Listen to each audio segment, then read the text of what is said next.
Bonjour et bienvenue. Aujourd'hui, nous allons explorer une idée à la fois simple et terriblement complexe.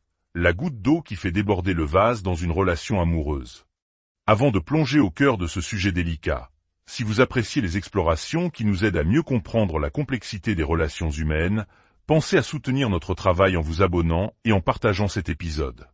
Votre soutien est précieux pour continuer à offrir ces réflexions. Maintenant, commençons.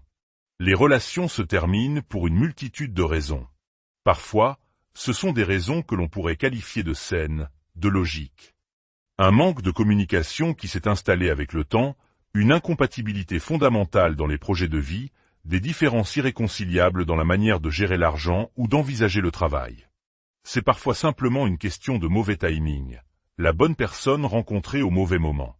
Ces ruptures, bien que douloureuses, sont souvent le fruit d'une réflexion mature.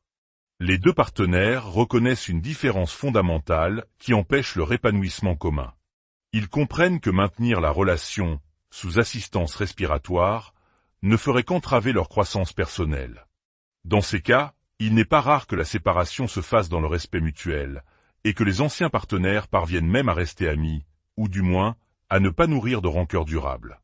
Mais il existe un autre univers, bien plus sombre et déroutant, celui des relations avec une personne au profil narcissique. Et là, les raisons de la fin sont radicalement différentes. Une relation narcissique peut se terminer parce que le partenaire a trouvé une nouvelle source d'approvisionnement, une nouvelle personne à séduire. Elle peut se terminer parce que vous commencez à manifester les symptômes d'un traumatisme complexe et que votre souffrance devient trop visible, trop gênante. Souvent, il ne s'agit même pas d'une fin, mais d'une rupture parmi tant d'autres, au sein d'un cycle infernal de séparation et de reconquête, ce que les psychologues appellent le hovering ou l'aspiration. Un cycle toxique de « je te quitte, je te reprends » qui devient le seul mode de fonctionnement de la relation. Bien sûr, les problèmes de communication ou d'argent peuvent exister aussi. Mais dans une dynamique narcissique, ce ne sont que des symptômes, jamais la cause réelle de la fin. La rupture d'une relation narcissique n'est jamais douce. Elle laisse derrière elle un champ de ruines émotionnelles, de la confusion, un sentiment d'amertume profond et un cortège de ruminations, de tristesse et d'autoculpabilisation. Récemment, une étude scientifique sur les relations amoureuses a mis en lumière ce concept de « goutte d'eau finale ». Les chercheurs ont interrogé des personnes sur la raison de leur rupture. Beaucoup ont expliqué que la relation suivait son cours, cas un cas, jusqu'à ce qu'un événement précis fasse tout basculer. 3 gouttes d'eau revenaient constamment dans les témoignages. La consommation excessive d'alcool ou de drogue, la violence domestique et l'infidélité. Lorsqu'un de ces 3 éléments apparaissait, il était souvent cité comme la raison ultime de la séparation. Ces éléments sont des lignes rouges claires, des événements tangibles. Mais ils posent un problème majeur. Ils ne sont pas toujours présents, surtout dans les relations narcissiques. Une relation de ce type est un brouillard psychologique permanent. Un lien traumatique puissant vous maintient captif, vous faisant constamment douter de vous-même. Peut-être que je peux changer quelque chose en moi, peut-être que c'est de ma faute. Au fond, ce n'est pas si grave. Il ou elle ne le pensait pas vraiment. Il ou elle m'a dit qu'il ou elle allait suivre une thérapie. Tous ses amis l'adorent, c'est sûrement moi le problème. Mettre fin à une relation narcissique n'est pas une question d'incompatibilité, c'est une question de survie. La peur paralyse.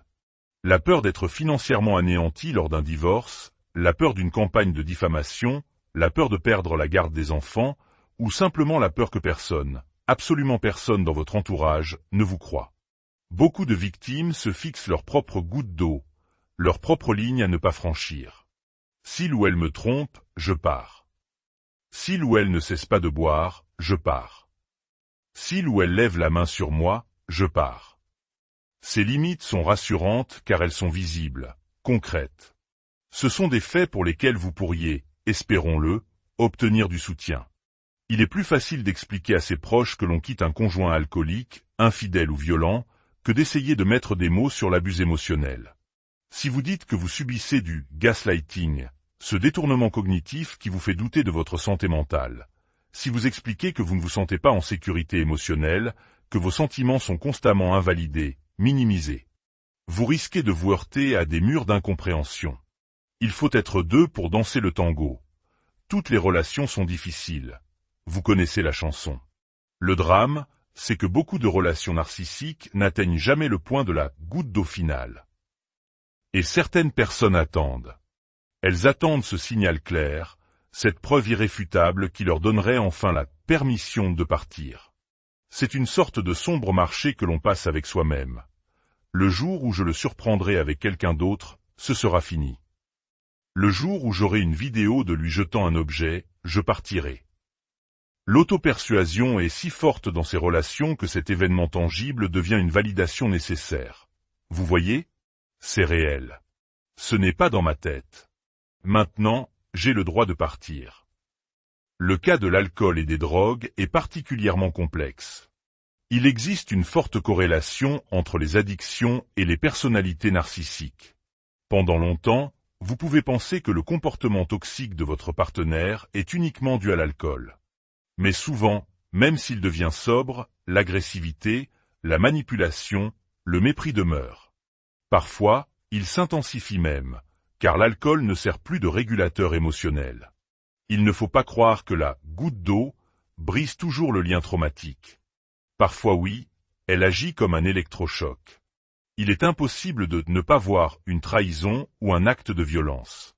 Mais de nombreuses personnes retournent dans la relation, encore et encore. Une statistique tristement célèbre indique qu'en moyenne, une victime de violence conjugale retourne 7 fois avec son agresseur avant de partir définitivement. Le véritable poison des relations narcissiques, celles qui n'ont pas de goutte d'eau spectaculaire, est ailleurs. Il réside dans les dommages cumulés de l'abus psychologique.